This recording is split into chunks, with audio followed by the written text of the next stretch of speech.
I'm sure you have things in life that you want to do. You must prepare yourself with a good job. Yeah, so this is actually an amazing opportunity thanks to Councilwoman Shabazz for District D, who's coordinated this for our students at Yates and Sterling High School to get an opportunity to see what careers exist here right in their own backyard connected with the port. Immediately after high school, you can start working and they can start training you, and it's a good way to make money if you don't have nothing else planned. You will find what you'll like.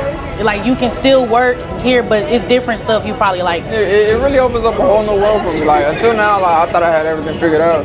So now it just provides me with a whole nother option, like another route to go after high school. Thinking back to my days in high school, we didn't get very many of those opportunities to actually meet with the adults that are hiring for those particular careers.